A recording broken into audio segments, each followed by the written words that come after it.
ഉദ്ഘാടകൻ, അധ്യക്ഷവേദിയിലെ പ്രമുഖ വ്യക്തിത്വങ്ങളെ, പ്രിയപ്പെട്ട സഹോദരി സഹോദരന്മാരെ, പുതിയ ഒരു അവകാശത്തിനു വേണ്ടിയല്ല നമ്മളിവിടെ ഒത്തുചേർന്നിരിക്കുന്നത്. നമ്മുടെ പൂർവികന്മാർ സമരം ചെയ്ത് നേടിത്തന്നൊരവകാശം നമ്മിൽ നിന്ന് തട്ടിപ്പറിക്കുമ്പോൾ അത് അനുവദിക്കുകയില്ല എന്ന് ഉറക്കെ പ്രഖ്യാപിച്ചുകൊണ്ട് ഇത് ഞങ്ങളുടെ ജന്മാവകാശമാണ്, ഇത് ഞങ്ങളുടെ പൂർവികന്മാർ ചോര ചിന്തി ജീവൻ ചിന്തി നേടിയെടുത്തൊരവകാശമാണ്, ആ അവകാശത്തെ സംരക്ഷിക്കേണ്ട ബാധ്യത ഒരു മനുഷ്യൻ എന്ന നിലയ്ക്ക്, ഒരു ഇന്ത്യൻ പൗരൻ എന്ന നിലയ്ക്ക്, ഒരു വ്യക്തി എന്ന നിലയ്ക്ക്, സ്വാതന്ത്ര്യബോധമുള്ള ഒരു മനുഷ്യൻ എന്ന നിലയ്ക്ക് നമ്മുടെ ഓരോരുത്തരുടെയും കടമയാണ് എന്ന് മനസ്സിലാക്കിക്കൊണ്ടുള്ള ഒരു പോരാട്ടമാണ്. നമുക്ക് പൊതുവഴികളൊന്നും ഉണ്ടായിരുന്നില്ല. നമ്മുടെ പുതിയ തലമുറയിലെ ചെറുപ്പക്കാർ ചിന്തിക്കും, ഇപ്പോ എനിക്കൊരു വാഹനം വാങ്ങിയാൽ ഇഷ്ടം പോലെ ഏത് റൂട്ടിലൂടെ എപ്പോ വേണമെങ്കിലും സഞ്ചരിക്കാം. അങ്ങനെ സഞ്ചരിക്കാനുള്ള അവകാശം നമുക്കുണ്ടായിരുന്നില്ല. നമ്മുടെ ഈ ജില്ലയിൽ തന്നെ ഇരിങ്ങാലക്കുടയിൽ കൂടൽമാണിക്യം റോഡ് തുറന്നു കിട്ടിയത് 1946 ജൂലൈ 26-ാം തീയതി, സ്വാതന്ത്ര്യത്തിന് തൊട്ട് മുൻപ്. നേരത്തെ പല പ്രാസംഗികരും സൂചിപ്പിച്ചതുപോലെ പൊതുവഴികൾ, പട്ടിക്കും പൂച്ചയ്ക്കും നടക്കാൻ കഴിയാവുന്ന വഴികളിൽ മനുഷ്യർക്ക്, സാധാരണക്കാരായ മനുഷ്യർക്ക് സഞ്ചാര സ്വാതന്ത്ര്യം ഉണ്ടായിരുന്നില്ല. അതിനുവേണ്ടിയുള്ള ആദ്യത്തെ പോരാട്ടമാണ് 1893 ശ്രീമാൻ അയ്യങ്കാളിയുടെ നേതൃത്വത്തിൽ ഒരു വില്ലുവണ്ടിയിൽ കയറിയിരുന്നുകൊണ്ട് അങ്ങ് അദ്ദേഹത്തിന്റെ ജന്മനാട്ടിൽ നിന്ന് ആറാലമ്മൂട് ചന്ത വരെ ഉള്ളൊരു യാത്ര. ജന്മിത്വത്തെയും രാജ്യഭരണത്തെയും കിടിലം കൊള്ളിച്ചുകൊണ്ടുള്ള യാത്രയാണ് സഞ്ചാര സ്വാതന്ത്ര്യത്തിന് വേണ്ടിയുള്ള ആദ്യത്തെ പോരാട്ടത്തിന്റെ തുടക്കം കുറിച്ചത്. 5 വർഷം കഴിഞ്ഞപ്പോൾ അദ്ദേഹം കുറെ ചെറുപ്പക്കാരെ കൂട്ടി ആറാലമ്മൂട് ചന്തയിലൂടെ ഒന്ന് പതുക്കെ നടന്നു. അതിനുശേഷം 1924-25 വർഷങ്ങളിൽ വൈക്കം സത്യാഗ്രഹം. നമ്മളിപ്പോ 77-78 ദിവസമായിട്ടുള്ള ഇവിടെ നിരാഹാരം കിടന്നിട്ട് കുറച്ച് ബുദ്ധിമുട്ടൊക്കെ ഉണ്ട് എല്ലാവർക്കും. സമരം നടത്തുന്നവർക്കും നിരാഹാരം കിടക്കുന്നവർക്കും അതിനെ പിന്തുണയ്ക്കുന്നവർക്കും ഒക്കെ 20 മാസക്കാലം നീണ്ടു നിന്നു ആ സമരം. 20 മാസക്കാലം മഹാത്മജി അങ്ങ് ഉത്തരേന്ത്യയിൽ നിന്ന് വൈക്കത്തെത്തി. അതുപോലെ തന്നെ പെരിയോർ കാൽനട യാത്ര നടത്തിക്കൊണ്ട് അങ്ങ് വൈക്കത്തെത്തി. ശ്രീനാരായണ ഗുരു പ്രക്ഷോഭ സ്ഥലത്തെത്തി. വ്യത്യസ്ത ഇന്ന് നാം കാണുന്ന പോലുള്ള വ്യത്യസ്ത ധാരയിൽപ്പെട്ട ബഹുജനങ്ങൾ മുഴുവൻ തന്നെ അവിടെ വന്നു തമ്പടിച്ചു. ആദ്യം നിരാഹാരം അനുഷ്ഠിക്കാൻ ഒരു കുഞ്ഞാപ്പു എന്ന് പറയുന്ന ഒരു പുലയ യുവാവ്, ബാഹുലേയൻ എന്ന് പറയുന്ന ഒരു ഈഴവ യുവാവ്, മറ്റൊരു നായർ യുവാവ് ആദ്യമായിട്ട് സഞ്ചാര സ്വാതന്ത്ര്യത്തിന് വേണ്ടി വൈക്കം സത്യാഗ്രഹത്തിന് നിരോധനാജ്ഞ ലംഘിച്ചങ്ങ് പോയി. എന്തായിരുന്നു ശിക്ഷ എന്നറിയാമോ? കണ്ണിൽ ചുണ്ണാമ്പെഴുതുക. കണ്ണിൽ ചുണ്ണാമ്പെഴുതുക. പല ആളുകളുടെയും കണ്ണിൽ ചുണ്ണാമ്പെഴുതിരു വേലുപ്പിള്ള. കുറച്ചു നാൾ കഴിഞ്ഞപ്പോ ഒരു മണി അയ്യർ എന്ന് പറയുന്ന സ്വാത്വികനായ ഒരു മനുഷ്യന്റെ കണ്ണിൽ ചുണ്ണാമ്പെഴുതി. അദ്ദേഹത്തിന്റെ പിടച്ചിൽ കണ്ടപ്പോ ആ ക്രൂരനായിട്ടുള്ള ആ മനുഷ്യൻ 3-ാമത്തെ ദിവസം ആത്മഹത്യ ചെയ്തു. നമ്മുടെ പഴമക്കാരൊക്കെ പറയാറില്ല 24-ലെ വെള്ളപ്പൊക്കം, 99-ലെ വെള്ളപ്പൊക്കമെന്ന്. ആ 99-ലെ വെള്ളപ്പൊക്കം എന്ന് പറയുന്ന 24-25 കാലഘട്ടം കേരളം കണ്ട ഏറ്റവും വലിയ വെള്ളപ്പൊക്കം നടന്ന ആ ഒരു സമയമാണ്. നെഞ്ചിനൊപ്പം വെള്ളത്തിൽ നിന്നാണ് സത്യാഗ്രഹം നടത്തിയത്. 20 മാസക്കാലം നീണ്ടു നിന്ന പ്രക്ഷോഭത്തിലൂടെയാണ് വൈക്കം റോഡ് നമുക്ക് തുറന്നു കിട്ടിയത്. ഇങ്ങ് ഗുരുവായൂർ ശ്രീ കേരള ഗാന്ധി കേളപ്പനും അതുപോലെ തന്നെ AKGയും കൃഷ്ണപിള്ളയും ഒക്കെ തന്നെ നടത്തിയ പ്രക്ഷോഭം, ഈ ജില്ലയിൽ കൂടൽമാണിക്യ പ്രക്ഷോഭം. ആ പ്രക്ഷോഭമാണ് ഞാൻ നേരത്തെ പറഞ്ഞ 1946 ജൂലൈ 26-ാം തീയതിയാണ് ആ വഴി തുറന്നു കിട്ടിയത്, സ്വാതന്ത്ര്യത്തിന്റെ ഒരു വർഷം മുൻപ്. എണ്ണമറ്റ പോരാട്ടങ്ങൾ നമ്മുടെ രാജ്യത്ത്. നമുക്കിപ്പോ ഇഷ്ടമുള്ള വസ്ത്രം ധരിക്കാം, ഇഷ്ടമുള്ളതുപോലെ മുടി ചെയ്യാം, ഇഷ്ടം പോലെ വീടുകൾ പണിയാം. ഇത്തരം ഒരു മാനുഷികമായിട്ടുള്ള അവകാശം സാധാരണക്കാരായ മനുഷ്യർക്കുണ്ടായിരുന്നില്ല. സ്ത്രീകൾക്ക് മുലക്കരം വരെ ഉണ്ടായിരുന്നു. തലയെണ്ണി നികുതി കൊടുക്കണമായിരുന്നു. ഓരോ തൊഴിലിനും നികുതി ഉണ്ടായിരുന്നു. മൺപാത്ര നിർമ്മാണം നടക്കുന്ന ഒരു പ്രദേശമാണിത്. അതിന് ചേക്കറായി എന്ന് പറയുന്ന ഒരു നികുതി ഉണ്ടായിരുന്നു. മീൻ പിടിക്കാൻ മീൻപാട്ടം ഉണ്ടായിരുന്നു. എല്ലാ തരത്തിലുള്ള നികുതിയും ഉണ്ടായിരുന്നു. എങ്ങനെ ഇതൊക്കെ മാറിയത്? അന്ന് സമരം ചെയ്യാതെ മനുഷ്യരൊക്കെ രാജ്യഭരണമാണ്, നിലനിൽക്കുന്ന നിയമവ്യവസ്ഥയാണ്, തലയിൽ വരച്ചിരിക്കുന്ന വരയാണ്, ഇതുകൊണ്ട് ഇതിനനുസരിക്കാൻ ഞങ്ങൾ ബാധ്യസ്ഥരാണെന്ന് പറഞ്ഞുകൊണ്ട് മാറി നിൽക്കുകയല്ല ചെയ്തത് നമ്മുടെ പൂർവികർ. ഇതിനെ ചോദ്യം ചെയ്യേണ്ടതാണ്, മനുഷ്യത്വത്തിനെതിരായ വെല്ലുവിളികളാണ് എന്ന് പറഞ്ഞുകൊണ്ട് സമരരംഗത്തേക്ക് വന്നു. അങ്ങനെ ആ സമരരംഗത്തേക്ക് ആ സമരം ഉയർന്നു വന്നപ്പോഴാണ് കുമാരനാശാൻ എഴുതിയത് ലഹളയെ നീ തന്നെ പരിഷ്കർത്താവ് എന്ന്. ലഹളയെ നീ തന്നെ പരിഷ്കർത്താവ് എന്ന് പറയാൻ കാരണം കേരളത്തിന്റെ മുക്കിലും മൂലയിലും അന്ന് കൊച്ചിയും തിരുവിതാംകൂറും കൊച്ചിയും മലബാറുമായിട്ട് വീതിച്ചു കിടന്നിരുന്ന കേരളത്തിലാണെങ്കിൽ പോലും വലിയ പ്രക്ഷോഭങ്ങൾ ഉയർന്നു. ആ പ്രക്ഷോഭം കണ്ടാണ് അന്ന് അങ്ങനെ വിളിച്ചത്, ലഹളയെ നീ തന്നെ പരിഷ്കർത്താവ്. ലഹള എന്ന് ഉള്ള വാക്കിന് ഇന്ന് നാം കാണുന്ന അർത്ഥമല്ല. നാം നടത്തുന്ന രൂപത്തിലുള്ള പ്രക്ഷോഭങ്ങളുമായി ബന്ധപ്പെട്ട് ബഹുജനങ്ങൾ ഇറങ്ങി വന്നപ്പോഴാണ് അതൊക്കെ മാറിപ്പോയത്. അങ്ങനെ മാറി നമുക്കൊരു അവകാശമായി തിരിച്ചു കിട്ടിയത് വഴി നടക്കാനുള്ള അവകാശം. ഇപ്പൊ തിരിച്ചു പിടിച്ച് ഇതൊക്കെ പണം ഉണ്ടാക്കാനുള്ള ഒന്നാണെന്ന് പറയുമ്പോൾ അത് അനുവദിച്ചു തരാൻ പറ്റില്ല എന്ന് പറയണം. അപ്പൊ നേരത്തെ പറഞ്ഞ രൂപത്തിൽ ഇന്ന് വ്യത്യസ്ത രൂപത്തിൽ കൃഷ്ണപിള്ളയുടെയും AKGയുടെയും പരമ്പര അവകാശം തങ്ങൾക്കാണെന്ന് അവകാശപ്പെടുന്നവർ അല്പം നികുതി കുറച്ചാൽ മതി എന്ന് പറഞ്ഞുകൊണ്ട് സമരങ്ങളിൽ നിന്ന് മാറി നിൽക്കുന്നു കാണുന്നു. നമുക്ക് സ്വാതന്ത്ര്യം നേടിത്തന്നു എന്ന് പറയുന്ന കോൺഗ്രസ് ഈ നയത്തിന്റെ വക്താക്കളായി മാറിക്കഴിഞ്ഞിരിക്കുന്നു. നമുക്കറിയാം ആ കോൺഗ്രസിന് ഗാന്ധിജിയുടെ കോൺഗ്രസുമായി ഒരു ബന്ധമില്ല, നെഹ്റുവിന്റെ കോൺഗ്രസുമായി അതിന്റെ ഒരു ബന്ധമില്ല. എന്താ കാരണം? 1885 കോൺഗ്രസ് രൂപം കൊള്ളുമ്പോൾ അതൊരു ഞായറാഴ്ച കോൺഗ്രസ് ആയിരുന്നു. വലിയ പ്രക്ഷോഭമൊന്നും ഗാന്ധിജി അതിന്റെ നേതൃത്വത്തിലേക്ക് വരുന്നത് വരെ ഉണ്ടായിരുന്നില്ല. ചില പ്രമേയങ്ങൾ പാസാക്കുക, പക്ഷേ അങ്ങനെ പ്രമേയം പാസാക്കുന്ന ഒരു കോൺഗ്രസ് എന്ന് പറയുന്ന ഒരു സംഘടന രൂപം കൊണ്ട് കഴിഞ്ഞപ്പോൾ തന്നെ ബ്രിട്ടീഷ് ഭരണത്തെ അനുകൂലിക്കുന്ന ശക്തികൾ, മാടമ്പിമാരും അതേപോലുള്ള ആളുകളൊക്കെ തന്നെ ഇതിനെതിരായിട്ടൊരു സംഘടന ഉണ്ടാക്കിയിരുന്നു, യുണൈറ്റഡ് ഇന്ത്യ പാട്രിയോട്ടിക് അസോസിയേഷൻ. ഒരു തരത്തിലും ബ്രിട്ടീഷ് ഭരണത്തിന് ഒരു കുഴപ്പവും ഉണ്ടാകാൻ പാടില്ല. അതുകൊണ്ട് ബ്രിട്ടീഷ് ഭരണം എക്കാലത്തും ഈ രാജ്യത്ത് നിലനിൽക്കണമെന്ന് ചിന്തിക്കുന്നവർ ഒരു സംഘടന ഉണ്ടാക്കി, യുണൈറ്റഡ് ഇന്ത്യ പാട്രിയോട്ടിക് അസോസിയേഷൻ.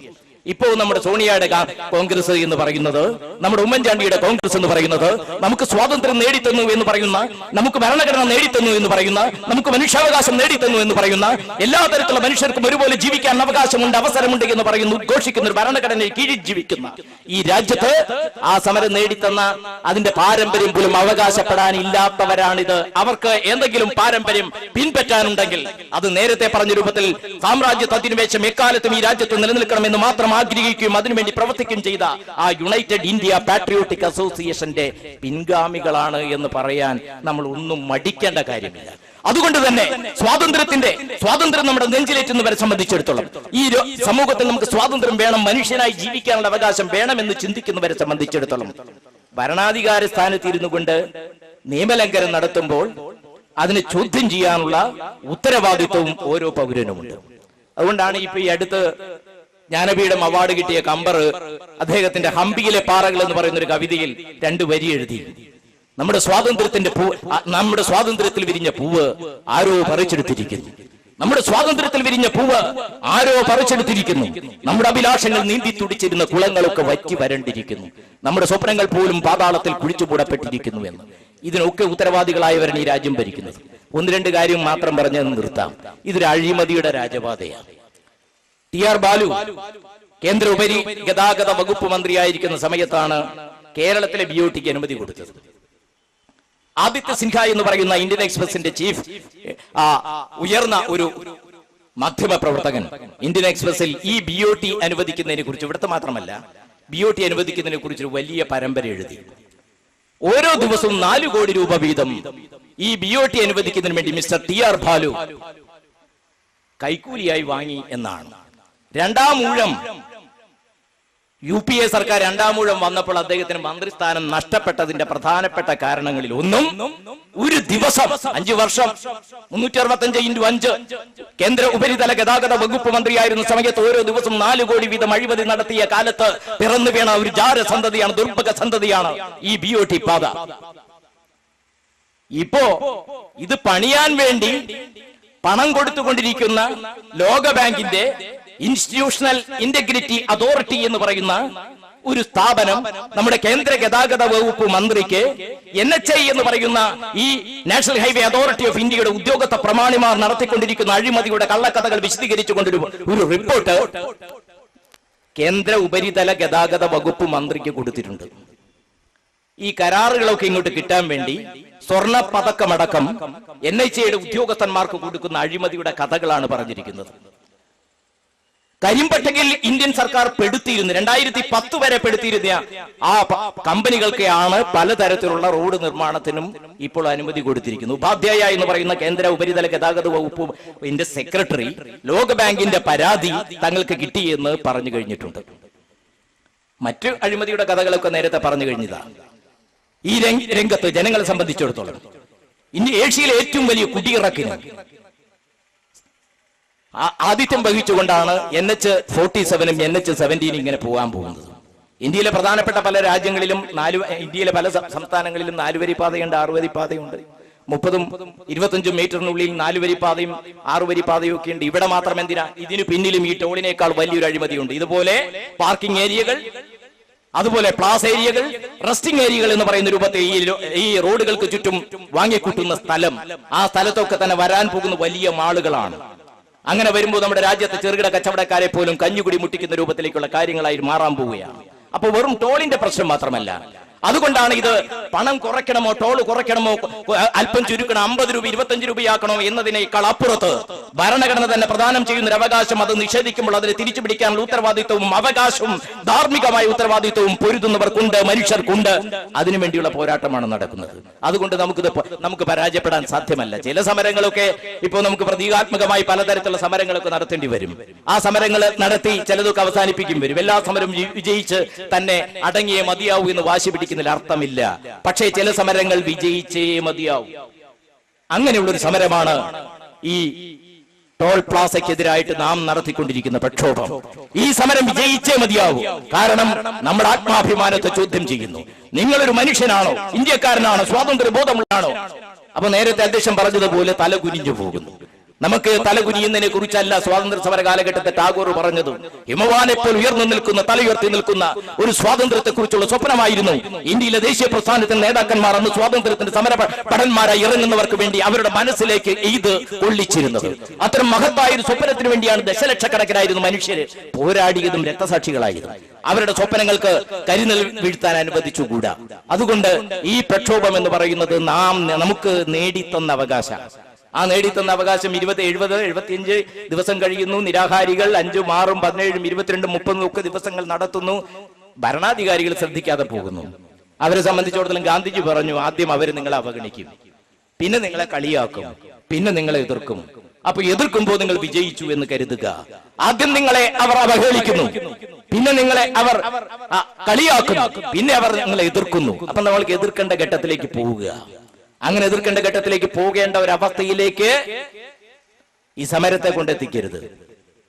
കൊല്ലക്കുടിയിൽ സൂചി വിൽക്കുന്നത് ശരിയല്ല, എങ്കിലും ഒരു നബിവചനം പറയാം.